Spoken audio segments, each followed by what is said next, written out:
All right, everybody, we will go ahead and get started. Thank you so much for being with us tonight. This is going to be a fun one. I'm pretty excited about this. So just a few things like we usually do before we get these started. Just nice thank you to Davidson's for being able to help us put this on. These virtual events would not happen without them, so please support them. Hopefully you got your wines from them. If not, then please get your wines after the fact with them. We love them and we would love to just continue to support them. So thank you for that. And then also just a few things.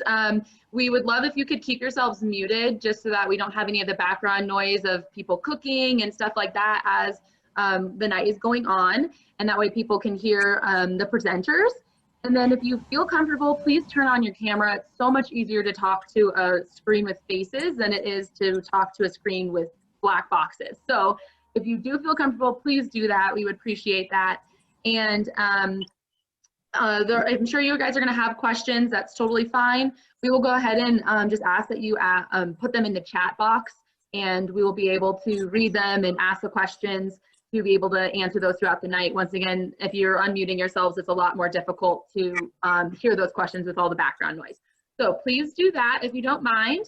And with that, just a huge thank you to Chef Lachlan for being with us tonight. He is with Pizzeria Locale, and we are super excited to have him with us to create this meal. Also, thank you to Lisa.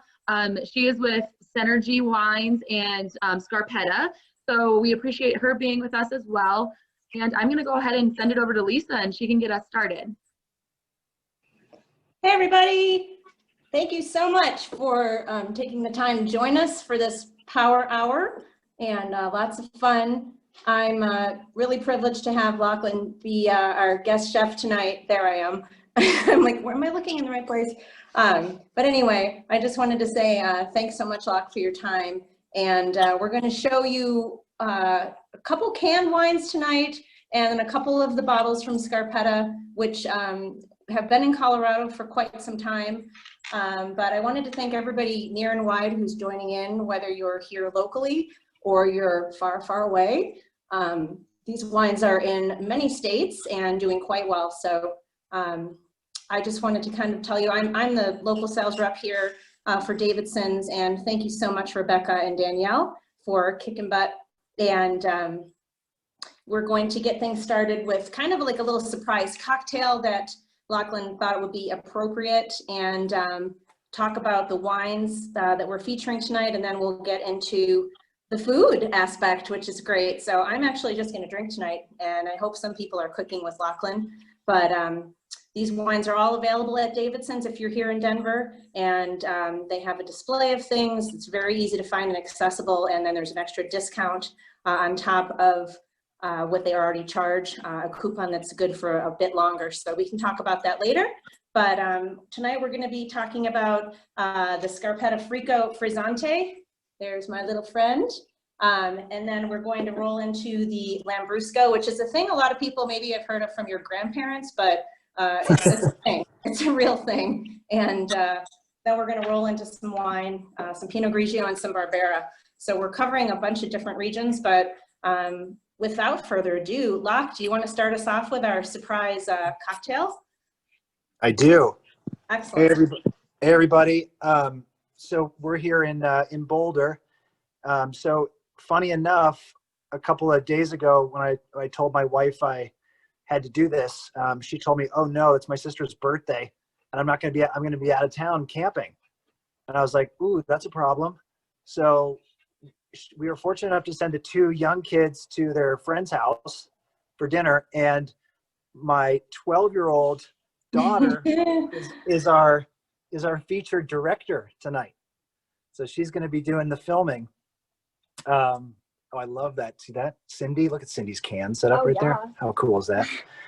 So anyways, guys, thanks so much for joining. Just a real quick 1,000-footer on me. I'm a chef by trade, grew up in Canada, lived in France for a long time, and in Italy, in Denmark. I moved back to the United States, worked at the French Laundry in California for a few years, and then moved to Colorado and Boulder to start our flagship restaurant, which is called Frosca Food and Wine. Won a few James Beard Awards, lucky enough for Outstanding Chef, and best wine service in the country and outstanding service. And kind of along the way, we started kind of playing with other ideas that turned into other businesses. So we started making wine in Italy in 2007 called Scarpetta. The whole idea was really to accelerate the popularity of Friulana wine. Then we opened a pizzeria next door, and now we've got 4 quick service pizzeria locale restaurants in Denver, right here, these ones. And just last week, we introduced a new app. So if you guys haven't downloaded it, you should, because there's all sorts of rewards and even gifts. Actually, Budino's, butterscotch pudding, little mini Budinos on your birthday. So definitely do it. We also, sorry, Lydia, not to steal your thunder. We also wrote a book called Friuli Food and Wine, which just came out in July, which has been an Amazon bestseller. It's the first book written on Friuli in 3 decades. And this is where the recipe we're doing tonight is from. So it's the furthest northeastern part of Italy, and also the surprise recipe we're doing. So if you don't have it and you're interested in it, you can order signed copies from frascafoodandwine.com, or you can order unsigned copies from Amazon or Costco and that sort of thing. All right, Lydia, I'm going to give you the phone. I am. Turn that camera on. Okay. Got it? You sit back. All right, guys. So as Lisa was saying, we have a couple of things we do in can, which are really super whimsical. The first one is kind of like we call it like baby Prosecco. It's called Frico Frizzante. So it's made up of Glera, which is the varietal you'd find in Prosecco. So think northeastern Italy, along with, though, some varietals that people are maybe a little bit more familiar with, such as Chardonnay and a little bit of Trebbiano. It's a great wine for the beach. It's a great wine for the tennis courts. It's a great wine for right now. And you can drink it just as it is, as a sparkling white wine, or you can make a fun spritz out of it. Step back so they can see me. And the spritz is a very traditional part of Italian culture, especially at the beginning of a meal. So when you're having like a snack or like a bite of cheese, it's great to make a spritz, and we do this a lot. So let me show you how to do it. I'm starting with a glass that's filled with ice and a beautiful mandarin orange slice. You could use a grapefruit. You could use just a slice of orange. And I'm going to add to this glass, like a third of the can of the frizzante. And then to that, I'm going to add some Aperol, which is a bitter orange liqueur from Italy. It's owned by Campari, which is the red version, which is even more bitter. This is kind of a sweet orange. Synergy actually sells a really beautiful all-natural product called Contratto, which is made. I'm showing all of you right now so you can see the bottle. That's what I'm going to use. Yes. And it's delightful. Contratto Aperitif, it's called. That's right. So whether it's Contratto or it's Aperol, you just add in a little splash. I hate to give a recipe for this because it's so really about a desired taste. The Aperol is a touch sweet and very concentrated. So it's really up to you to find the balance of wine, of Aperol, of ice. And then I like to add also a little splash of sparkling water.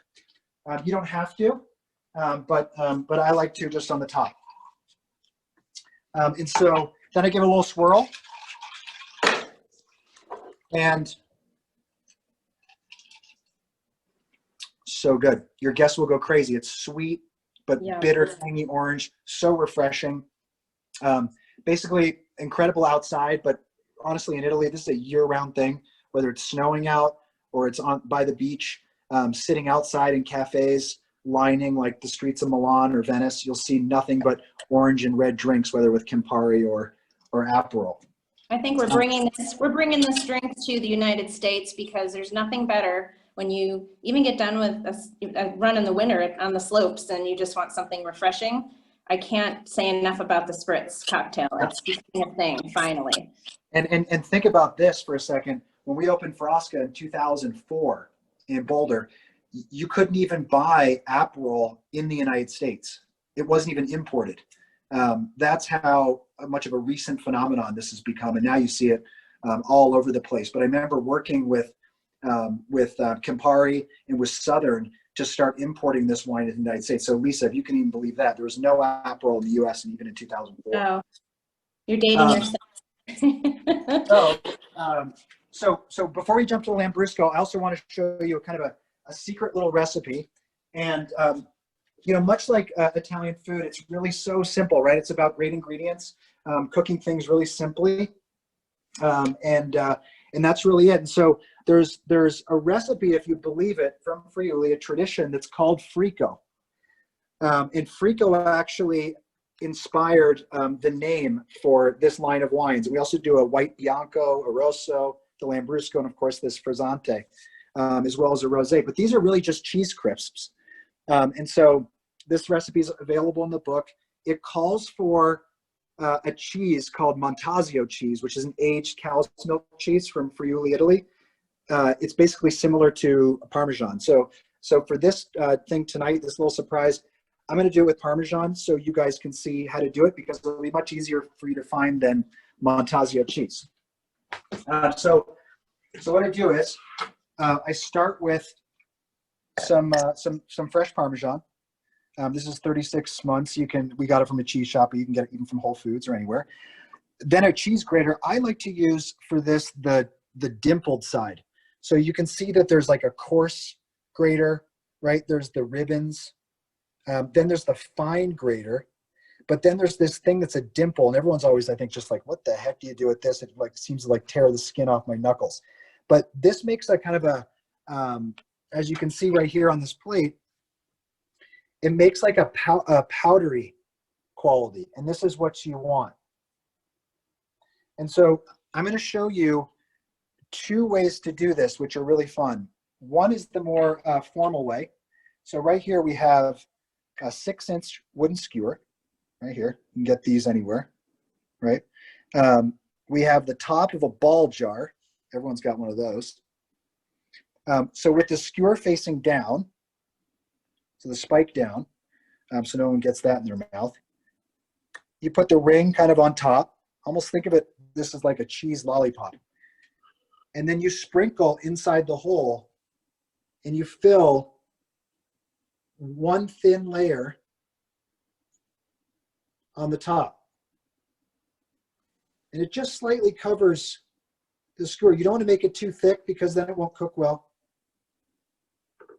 But just enough that it'll melt onto the stick. And then side by side with that, I'm going to show you a more freehand version, which I'm just putting this next to this. This piece of surface right here is called a silpat, S-I-L-P-A-T. You can get them at Williams-Sonoma, any cooking store, buy them online. They're a really great baking sheet. Like if you don't want to go through tons of parchment paper and things like that, aluminum foil, they make these to fit the size of a sheet pan. And they're great. You just wipe them off when you're done and you just reuse it. So now I'll pull the ring off. And believe it or not, everybody, this is going to go into a microwave. I knew you were hoping for that. The reason that we love the microwave for this is because the microwave actually cooks and souffles kind of at the same time. You can do these in the oven at like 325, but what happens is they tend to like melt outwards, and they're not quite as crispy and fluffy. So now I'm gonna set the timer for about 45 seconds, and it's hard to see what's happening inside, but what you're basically going to do is just kind of watch through the door of your microwave. And you are going to notice that you'll see the cheese start to go translucent from the white, means it's melting. And as it starts then melting, it then is going to slowly start cooking pretty quickly. The whole idea is to pull them out of the microwave when you see that kind of wetness inside your microwave start to disappear. And you're looking for a matte finish, a very, very light golden color, but nothing past gold, because then you're going to get that burnt cheese taste. And so we've got about a few seconds left. Should be good. And we're totally good. So we're going to pull them out, set them on the counter. And this is the freeform one. And you can see sometimes what I like to do is, and my hands are used to this, but you can create almost like a taco shell out of it, right? Or you can roll it into a tube, and then voila, the more fancy version. And what's so nice to do with this, it's not what we wanted. What's so nice to do with this is to, as you saw in the book, I'll get it out again. What's nice to really do with this is just place, if you wanted to make these the day of, if you were having a party. Where'd it go? Here it is. This photo was taken, and this is just a beautiful loaf of country bread. And so you just poke the frico with the skewer into the loaf, and you can just set it on your counter and people can pick out of them. Really nice, really like nice and salty, super delicious. Highly recommend trying these. You can also fill them with gnocchi, or you could set a little noodle on top of them. You could put prosciutto on them. There's so many things you can do with them, and they're just killer. Crispy, lacy, salty, just amazing, and really great with a spritz. That's fantastic. Oh, cheers. Cheers, everybody. Cheers. All right. So Take now, a drink, Dad. now I'm going to do the Lambrusco. So as Lisa said, 25 years ago or so, this was the most popular wine in the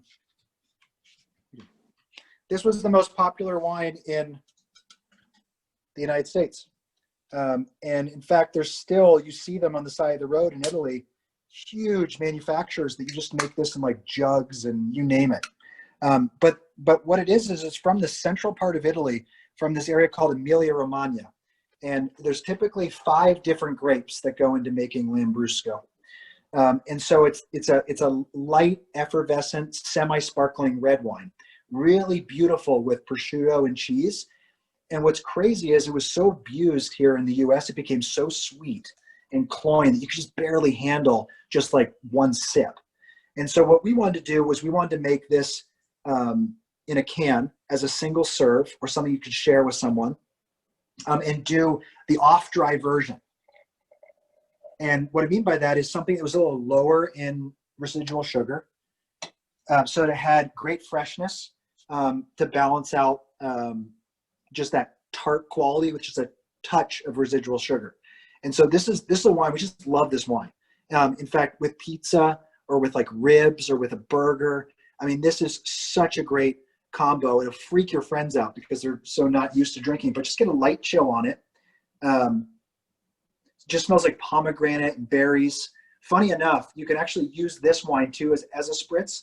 We sometimes do it with pomegranate juice, a splash of Campari and ice. So good. But on its own, honestly, I prefer it just the way it is. I'm drinking it right out of the can. That's another It's plus. so great. Yeah, that's the other thing. I mean, the bonus of this, you don't have to pour them in a glass. You can go straight out of the can with it, as Lisa said. And so they come in packs of 4, as you know, and just so utilitarian and useful. And the nice thing about cans is that they don't have to be taken care of as much as as a bottle one. So if you put them on ice and you go out to the golf course, or you go swimming, go to the beach, and you come back and you're like, oh, we didn't use these. Everyone's always worried about if they were cold, can they get room temperature again? Is it cool? And they're totally cool. Cans are like bomb proof. You can just put them in your garage and next time get after it. Yeah. So any questions at all? And if you have any, just throw them in the thread. Yes, let me look to see if we have any questions. I know everybody's going to want to watch this video after it's been finished, so you can redo things, which is great. So thanks, guys, for being able to show this video again. Yeah. Excellent filming, director. Good job, Liz. All right. So the next dish we're going to do before we talk about, well, while we talk about Pinot Grigio and Barbera, is this dish that we all sent the recipe for as a screenshot. I think we sent out of on page 103. It's the Tagliolini al Portonat. So Portonat is a restaurant in the hilltop village of San Daniele. So I think everyone's probably familiar with prosciutto di Parma, but San Daniele prosciutto is the king of prosciutto in Friuli. It's a village about halfway between the mountains and the sea, and it's such a precious region because from the sea all the way to skiing in the mountains is only about 120 kilometers. So imagine if Denver was just the ocean, and Evergreen was the wine country, and A Basin was the ski slopes as it is. So just the terrain is just incredible. And long before they ever had temperature control for making prosciutto, you had to hang the hams in the cooled weather in the fall. You needed really great breeze to make sure there was no mold. So you'd pack the hams with salt, and they'd get through the winter that way. And by the time they got to spring, they were ready for a year of aging in the humid, warm climate without the need for temperature control. And that's why San Daniele became such an important spot for prosciutto. And this particular town, San Daniele, is loaded with, first of all, the first ever prosciutto ficio for San Daniele ever, which is a few hundred years old. And it's called Casa del Prosciutto. And then they have various restaurants that specialize in probably the most famous dish of San Daniele, which is this dish. And it is, again, just so simple. I think there's 4 ingredients maybe, but it's absolutely delicious, and something that I want to show you how to do. So I have a pan that's warm here that I'm going to bring up to about medium heat, right? And in that pan is going to go some diced prosciutto. Now I kind of amended the recipe here because I'm only making pasta just for Lydia and I, probably just for Lydia because she likes pasta a lot, and so I'm not making the full deal, but this is the general gist of it. Before I add the prosciutto to this pan with some olive oil and just kind of slowly render it, I wanted to show you guys a tip for cutting prosciutto, because typically it's cut really thin, and we have thin sheets for the garnish right here. Look at this, San Daniele. How about that? Now you can get it. It's come a long way. You can even get it at Whole Foods now. But for the thick slice, you need to ask at the deli counter for them to cut you one thicker slice for the dice, right?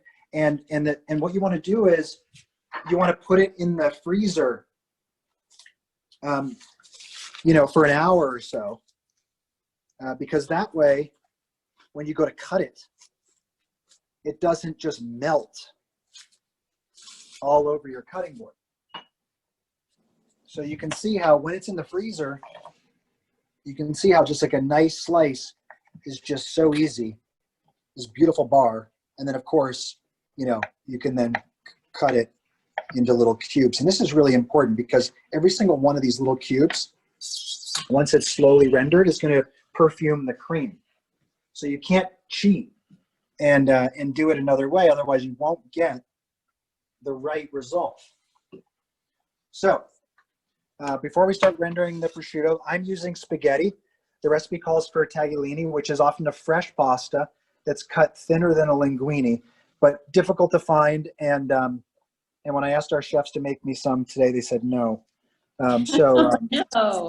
So instead we're going to use spaghetti, which I figured was better because it's you can find it in more places. So this is just a really good quality bronze dyed extruded pasta made into the shape of spaghetti, which is important. It's important to buy good quality pasta because they hold, being al dente, that nice tooth you want, longer. And if they're cheap pasta, they fall apart and break and you get all upset and it doesn't work out. So, let them slowly fall in the water, and as they start to soften, you can finally get them all in there. I'll turn the temperature down. Now, a lot of people like season the water with salt, which is a good thing to do, but prosciutto is quite salty. So I'm not going to add too much salt, just like a nice big pinch, just so the water isn't bland, but not so it tastes like the sea, as you often read in many cookbooks. Additionally, there's a dumb myth that people put oil in their water to prevent pasta from sticking, which is totally absurd.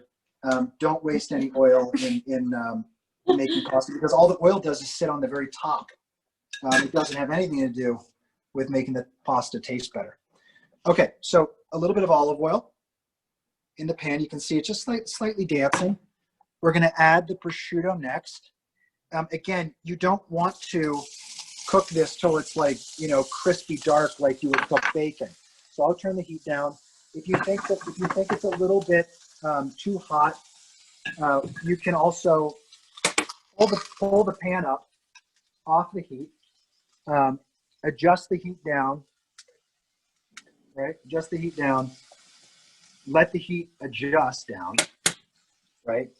Before putting the pan back on. You can see all I'm trying to do is render some of the fat out of the prosciutto. But remember, there's really no moisture in prosciutto, right? That's why it's safe to eat raw. So the last thing you want to do is just hammer it in hot oil and make it turn it into a bunch of bricks, right? That'd be bad.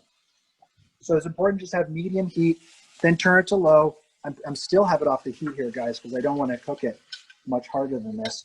The aroma is just absolutely incredible. And this oil right here, you want to save this oil. Don't drain it, right? And once I get the pasta, now I'm going back on the heat. I've got to turn down to, like, you know, medium low. And once I feel like I've got the fat looking kind of translucent, I've got a little bit of color, but not too much. Prosciutto seems still kind of soft. I'm going to add in the cream. And I know you're like, what the heck is this? In Italy, they're using cream. Well, you know, every region does things a little bit differently. And there are mainstays in the tradition. You would never see like cream in Tuscany, say. Everything's olive oil. But in the north, where you border like Austria and Slovenia and Germany, they do cook with some dairy like that. So now I'm going to turn the heat really far down. You can see it kind of bubbling. We're just going to reduce it a little bit. The pasta says on the box 12 minutes. But what I'll do is I will check it after about 9. I want to make sure that it finishes cooking inside the sauce here. So the last thing you want to do is cook the pasta perfectly and then pull it off the heat. Drain it, and then just put it in the sauce and toss it once. You want to make sure it spends at least a couple of minutes cooking in the sauce. The starch from the pasta, we'll add a little bit of pasta water too. It'll help thicken it, and it just will make such a difference. So if you can look up close here, you can see how the cream is no longer white. If you can tell, it's like kind of a beige colored. And this is all the rendering of the prosciutto and all that flavor. So it's critical you keep that in there. So I'm going to set that off the heat while we wait for the noodles. And in the meantime, we're going to grab the wine we're most known for, which is all over the country and in Canada and the Caribbean, is Pinot Grigio. And the reason why Pinot Grigio is so important to us as restaurant people is because Pinot Grigio has been so forgotten for so long. Everyone associates Pinot Grigio as the cheap white wine of Italy. But the truth is that Pinot Grigio is a noble varietal. So it's the same as, you know, Cabernet or Merlot or Chardonnay. Pinot Gris was planted in Alsace 500 plus years ago. It came down through Austria into Friuli, and because of the climate, this cool nights from the mountains, warm days from the sea, it's incredible for white wines. And Pinot Grigio is an absolute star in Friuli.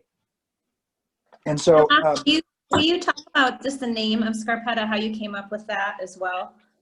Sure, absolutely. So Scarpetta means to sop up all your sauce with bread when you're done eating. In fact, the slang word for it actually refers to a little shoe. It's kind of like this. So imagine a chunk of bread that you pull the inside out, and all you're left with is the crust. And you slightly pinch it, you drag it through your pasta when you're done eating. That is an action called scarpetta.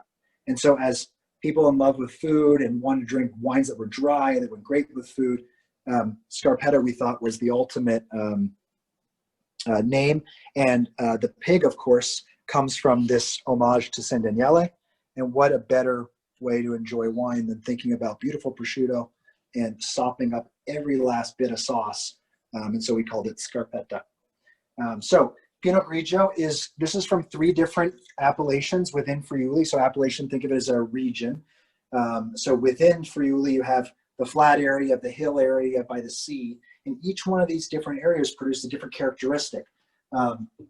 Warmer climates, cooler climates, different soils. In fact, most of the soil in Friuli used to be part of the Adriatic Sea. So it's referred to, there's a word for it called ponca.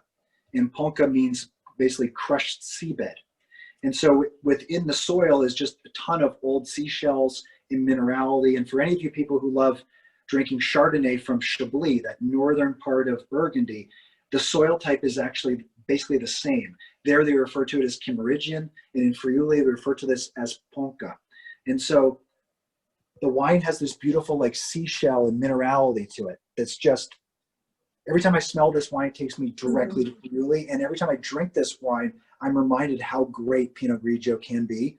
And so this is something where restaurants around the country have added this as a by the glass option, as like kind of slightly premium option, so that people have the chance to drink something delicious for not really that much more. And of course, for $15 retail, it packs a lot of punch. So let's taste it together. It has the prettiest nose on it. It's nice when you have a Pinot Grigio that's this delicious and this quality, you just really get a lot more characteristic. Just by smelling it, you know it's going to be delightful. So I think it's drinking beautifully. Yeah, absolutely. So, I mean, I don't know if anyone has any questions about Pinot Grigio, or if they, don't like it, or, maybe it's the first time people having this wine, but love to hear any feedback anyone had. Absolutely. If anyone has any questions, please, I'm happy to, I'm on the chat here. So please chime in and let us know what you think. Yeah, so this is a wine, when you make wines that have all this freshness, it's often, they're often made in stainless steel, as opposed to wood. You sometimes see like wood cast, that you'll have that on the next wine, the Barbera. But in this particular wine, it's really a wine that is all about freshness, and all about minerality, and all about something that is really, really crisp. And so there's a need to not age the wine in things that'll give the wine flavor, that have any other flavor besides the grape itself. And so this is why the wine is so kind of pure smelling and pure tasting, because it's nothing but the fruit and then just these stainless steel tanks.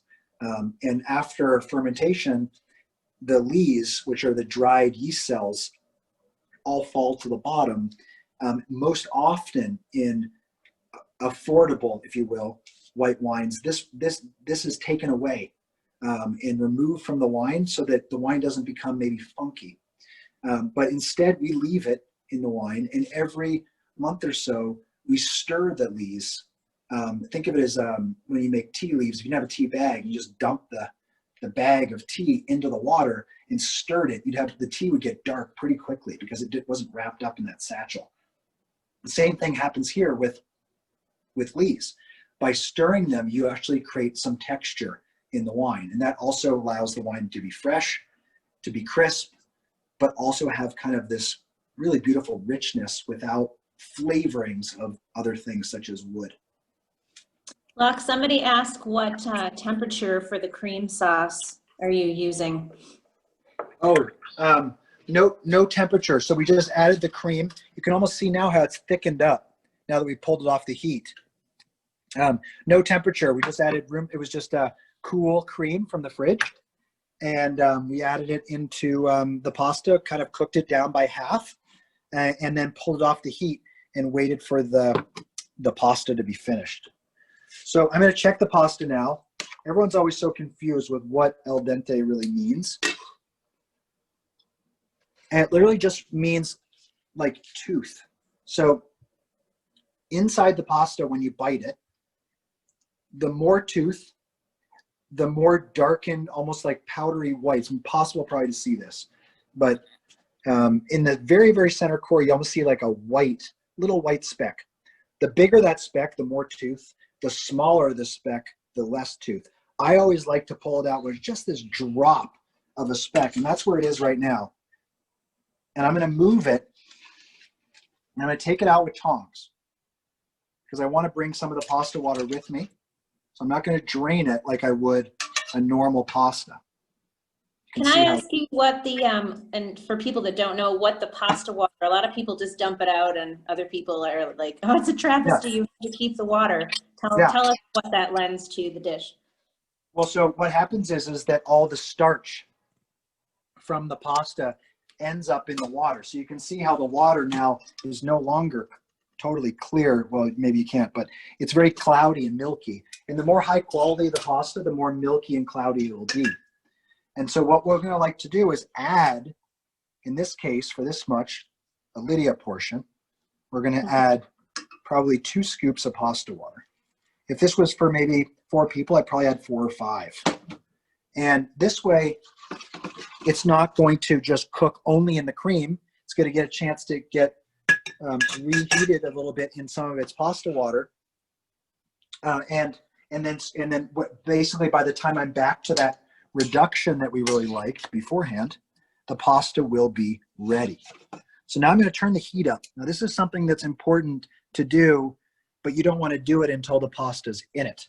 So I'm going to turn it up almost to high, because the process of making the pasta taste like the sauce and the sauce be in love with the pasta is not something that you want to do over 20 minutes. It's something that you want to do over 2 to 3 minutes. Because remember, if the pasta takes 12 minutes to cook, as it says, but we pull it out after 9 or 10, that means it only needs a couple of more minutes to be absolutely perfect. So if you mess around and don't pay attention, you end up with all that effort you had in trying to make the pasta this beautiful texture all for naught. So you can see it's really quickly coming to a boil.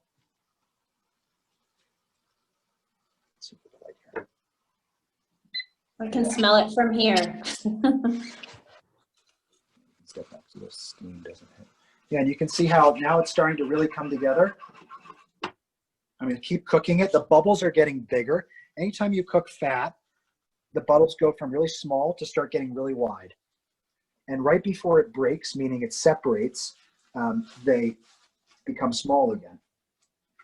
So you can see how if you look in the pan now, you almost see how the pan's almost like dried up, especially over here. It's like nothing there. If I do one more toss, and Lydia shows you again, you can almost see that every little bit of the sauce is almost gone, dry. You had like a little bit of a soupy pan, a touch of salt. And you went from like a soupy pan to now all this beautiful sauce is cooked and stuck to this amazing noodle. Okay, so I'm just pulled off the heat again. It's ready to go. I'm going to add some poppy seeds. Everyone's like, my goodness, why would you ever do that? Well, the port city of Trieste, right next to Friuli, well, it is in Friuli, was the kind of Venice of the Ottoman Empire. And all sorts of spices came from Europe, from Asia and from Africa. And one of them was beautiful poppy seeds. And this became a tradition in Friuli, and a tradition with this dish in particular. So I'm going to set this pasta on this plate, and you can see just how awesome it is. So you think of it as like, oh, is it going to be a big cream sauce and really heavy? And the truth is not really. It's all gone. It's all soaked up, and every little individual noodle is coated with this sauce. And so then on the top, as a garnish, it is fun to add 1 or 2 beautiful slices of prosciutto cut nicely thin, preferably Sandagnelle, on the top, and it slowly starts to melt because of the steam of the pasta. And this is the dish. I mean, it couldn't be any more simple, but it's important to do every one of those steps we just did together. Buon appetito. Beautiful. I think it's great with so little ingredients. It's perfect. So, I think I love yeah. I'll, And we have one more wine to taste. one more wine. Do you want to start?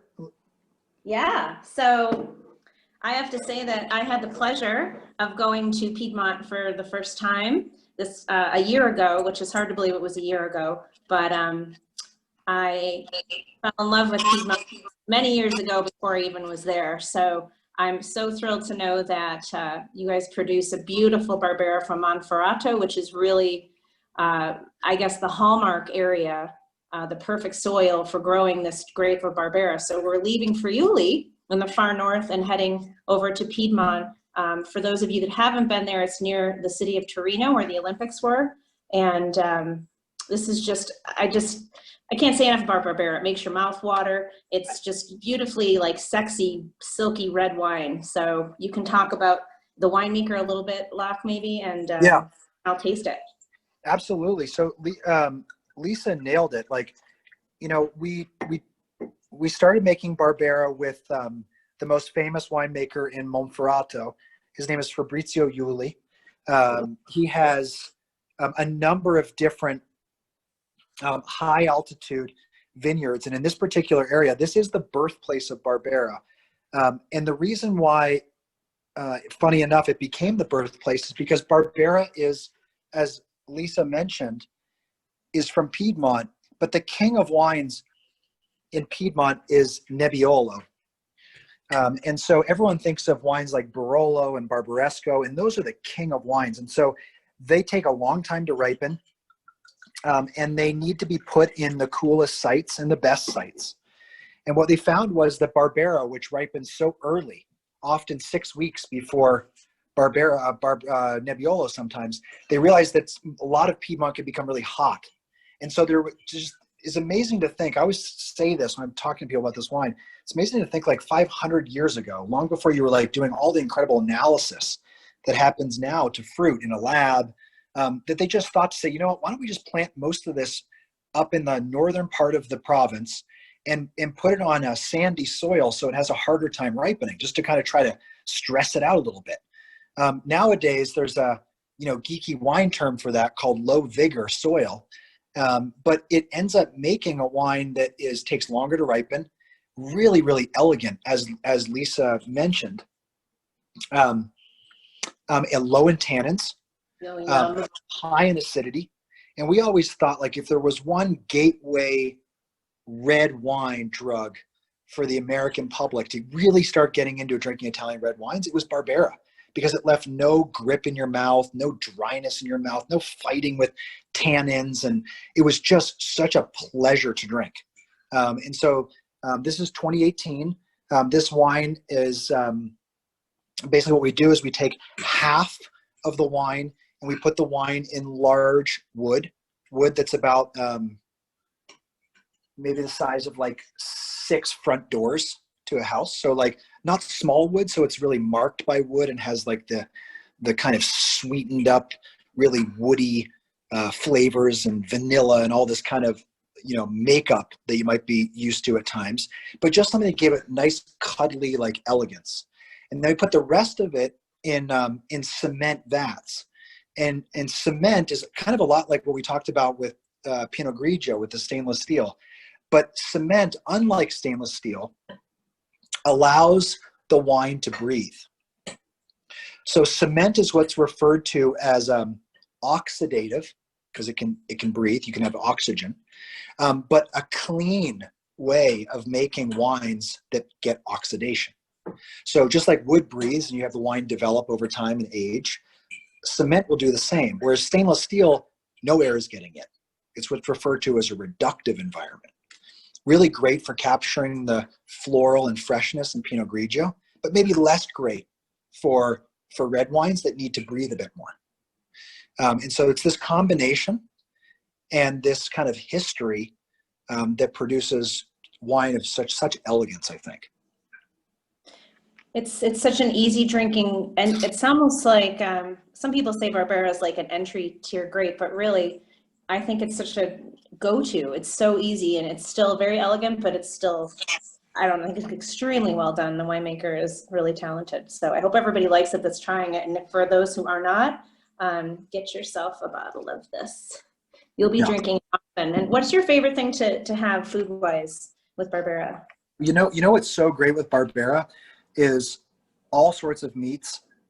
Hold on, someone asked a question here. Question. Oh, I can't find it. It disappeared. I'll find it. Just yeah. add back drippings from the prosciutto to the pasta. Sorry, what was it again? Did you add back the drippings from the prosciutto to the pasta? Yes. So for those of you who didn't see that, I actually never took them out. So when I added the cream to the oil and from some of the drippings, the sauce looked broken, almost like a vinaigrette would have where it's separated. But instead it was, we left it together. And then as it reduced, it came together. And then as you add the pasta and cook it down, it emulsified again and just coated every noodle. And what I noticed is that Lydia decided she was going to have the pasta and didn't even save me any of it. It's gone. Look, there's one bite. But back to the Barbera. This wine is so great with steak, with lamb. We always, when we're traveling and we're meeting with clients who love the wine, they always say they love to have this by the glass in like a steakhouse. For someone who might not be a Cabernet drinker, but want a wine that's serious, but just beautiful acid to kind of cut through all that fat, and a bit more freshness than maybe like every sip of something a little heavier, a little weightier, and a little more serious. So it's such a great wine with that. It's great with roasted pork. It's just great with stuff on the grill. I mean, even for God's sakes, like a hamburger, Barbera is just juicy. I mean, you can taste the fruit. It's just so juicy and refreshing, but serious at the same time. Delicious.